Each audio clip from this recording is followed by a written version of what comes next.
안녕하세요. 2차전지 산업을 24시간 밀착 취재하는 24시 스텝업의 한중입니다. 자, 이 LNF 제가 이번 영상에서 좀 말씀을 드릴 건데, 일단 LNF 영상에서 제가 이런 말을 한 적이 있어요. LNF가 참 진짜 타이밍이 좋지가 않다. 이런 말씀을 했던 적이 있는데, 이번에도 역시나 좀 LNF만의 문제가 아니라 이 글로벌 리스크가 계속해서 나와주고 있죠. 그런 부분으로 인해서 이 LNF만 떨어지는 게 아니라 2차전지 관련주들도 다 떨어지고 국내 증시도 지금 낙폭을 계속해서 보여주고 있는 상황입니다. 그래서 여러분들이 굉장히 힘들 걸 알고 있기 때문에 이 LNF도 뭐 설명을 드릴 거지만 이 전반적인 글로벌 증시 관련해서도 제가 좀 자세하게 말씀 좀 드려볼까 해요. 그리고 이 LNF 관련해서 제가 현재 시장 참여자들이 어떤 생각을 가지고 있는지, 어떤 마음일지 좀 알아보기 위해서 네이버 그 종토방에 들어갔었는데, 거기에서 대부분 좀 이런 말씀을 좀 많이 하더라고요. 오늘도 역시나 개인만 산다. 뭐 외국인은 다 판다. 뭐 이런 식으로 말씀을 하시는데 전혀 그렇지가 않아요, 여러분들. 오히려 이제 개인들의 매도 물량이 어느 정도 나오고 있고 외국인 수급도 지금 찍혀 있는 거는 매도 물량이 찍혀 있겠지만 유의미하게 볼 수 있는 자금 흐름도 어느 정도 유입이 되고 있는 상황이거든요. 그런 부분도 우리가 명확하게 알고 가셔야 되니까 그런 부분도 설명을 드리고 공매도 관련해서도 말씀을 한번 드려보도록 할 거고요. 그리고 주가가 만약에 더 빠진다고 한다면은 정말 어디까지 빠질지 그런 부분에 대해서도 이번 영상에서 다 말씀을 드려보도록 할게요. 일단 증시를 좀 먼저 살펴봐야겠죠. 국내 증시가 지금 이 해외 증시는 다 버티는데 왜 국내 증시만 유독 이렇게 빠질까?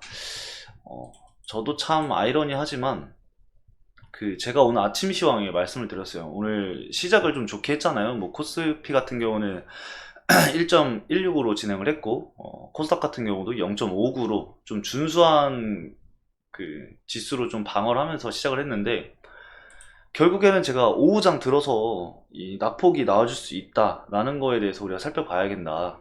제가 이렇게 말씀을 드렸잖아요. 오늘 딱 그 모습을 그대로 보여주고 있는 상황이죠. 지금 코스닥만 보더라도 원래 9월 달에 이 925까지 이제 주가 상승이 나왔다가 그 이후부터 9월부터 쭉 하락하면서 지금 800까지 이제 깨지게 돼 있거든요. 지금 800포인트도 깨지려고 하는데 아마도 오늘 깨질 수 있을 것 같아요. 800은 오늘 깰 수 있을 것 같고 이 800이 깨지면은 아무래도 흐름이 좋지 않겠죠. 더 이제 하락할 수 있는데 전쟁 때문이잖아요. 지금 이렇게 주가 하락이 나오는 게 이번 전쟁이 중요한 게 당연히 인플레이션이랑 이제 밀접한 연관이 있기 때문에 좀 중요하다고 볼 수가 있는데 현재 유가만 살펴보더라도 유가가 이제 하락하고 있는 시점에서 전쟁 이후에 바로 또 유가가 반등이 나오면서 4% 이상 지금 급등을 하면서 86불인가 아마 그렇죠? 이런 유가 상승이 나오게 된다라고 한다면은 이번에 있을 FOMC에도 이제 영향을 줄 수 있을 수 있다라고 얘기들이 나오면서 사실 이 시장의 불안감을 공포감을 형성을 하고 있는 거거든요. 근데 아직까지 이 전쟁이 진행된 그 지역에는 유가 산유국이 아니기 때문에 직접적인 이 원유 수급 불안을 초래하지는 않을 겁니다. 근데 만약에 이게 전쟁의 확산이 됨에 따라서 이란과 사우디까지 이렇게 번지게 된다라고 한다면은 이 전 세계 원유 수송의 약 20%를 차지하는 이 호르무즈 해협이 이란에 있거든요. 이게 만약에 봉쇄가 된다라고 한다면은 당연하게도 이 유가 상승이 강하게 나올 수밖에 없겠죠.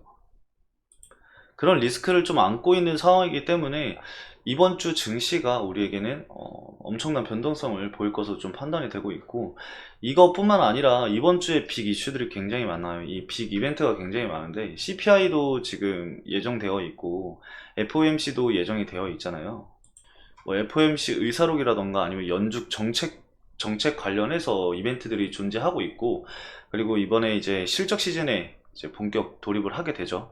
이런 부분을 좀 감안했을 때 주가 하락이 어느 정도 나온다고 하더라도 이 지수가 좀 방어를 해줄 수 있는 그런 이벤트들 또한 존재하거든요.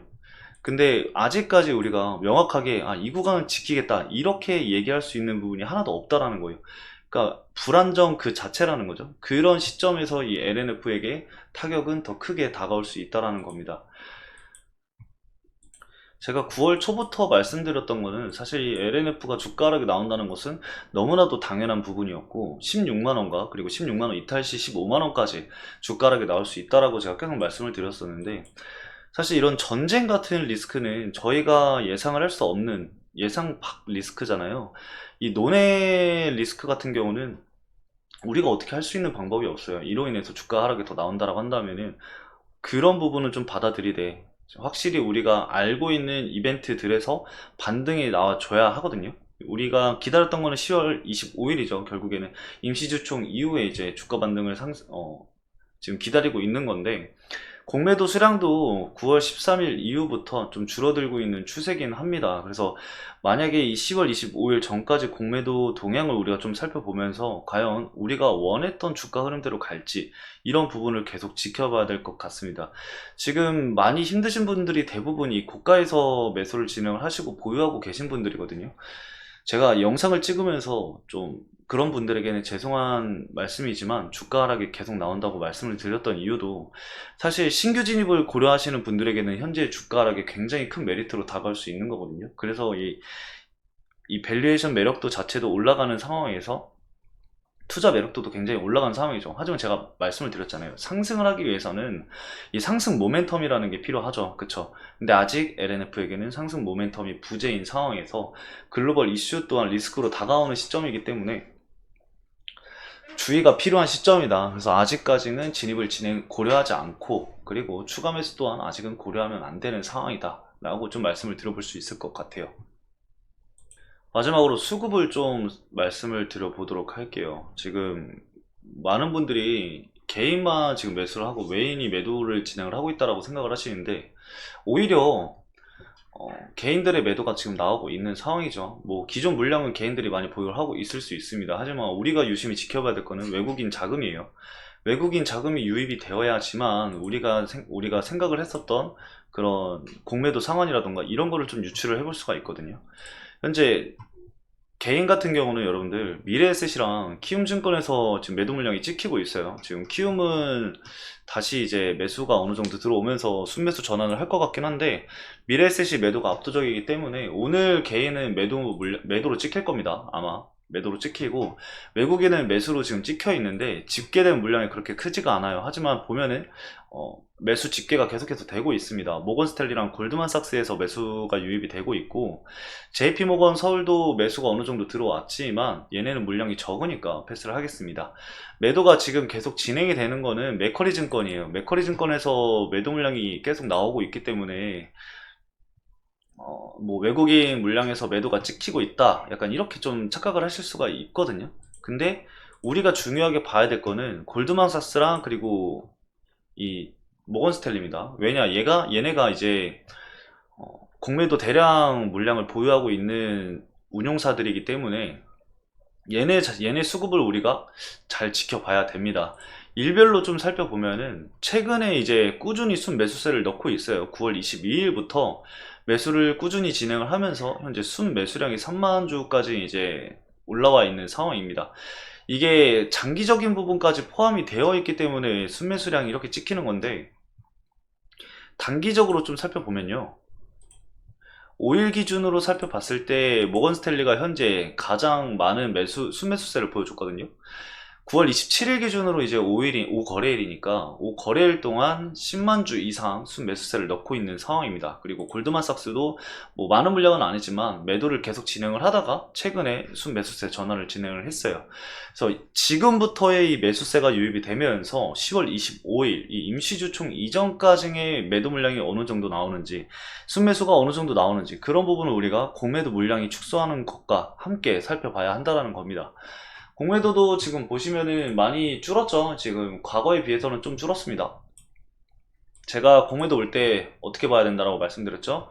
바로 이 공매도 잔금이 아니라 공매도 수량을 보셔야 한다라고 말씀을 드렸어요. 그래서 9월 13일 날까지 이제 공매도가 제일 고가까지 찍어 놓고 현재 250만 주까지 떨어진 상황입니다. 그래서 뭐 엄청 다이나믹하게 공매도가 줄었다고는 할 수는 없지만, 이 9월 13일 기준으로 이후부터 이제 공매도를 어느 정도 상한을 시키면서 10월 25일 이 대량 공매도 상한을 좀 준비하고 있는 게 아닌가, 이렇게 좀 유추를 해볼 수 있을 것 같습니다.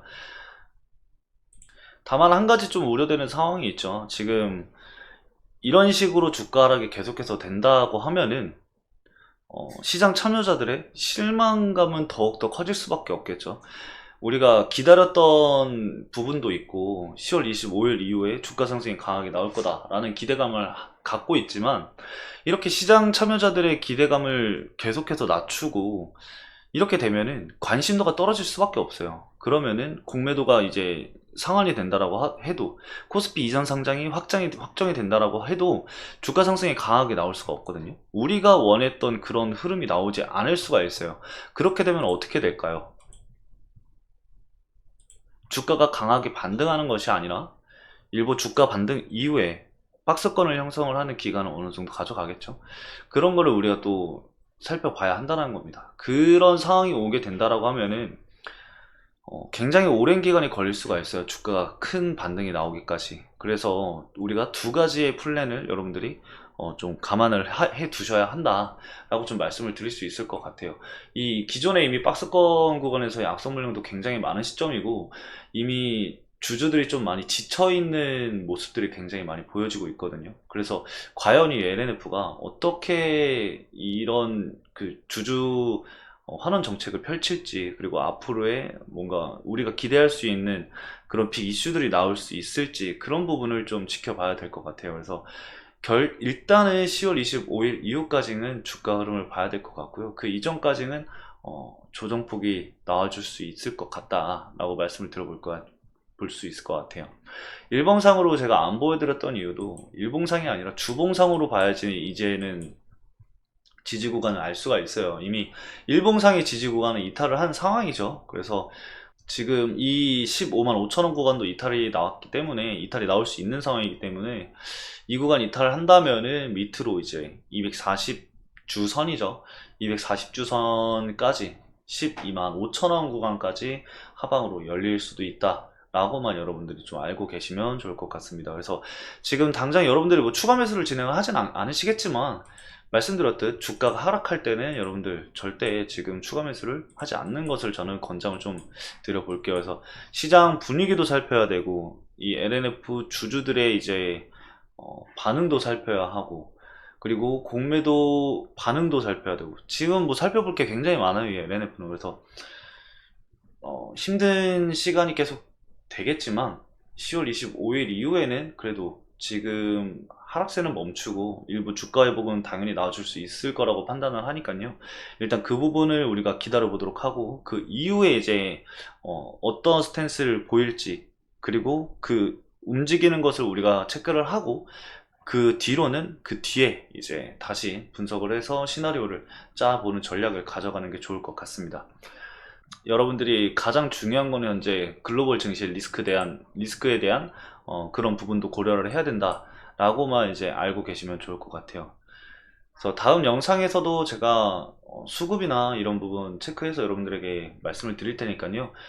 너무 걱정 마시고요. 그리고 외국인 자금 유입도 제가 꾸준히 체크를 해서 유의미한 자금이 흘러 들어온다라고 한다면은 가장 먼저 말씀을 드리도록 하겠습니다.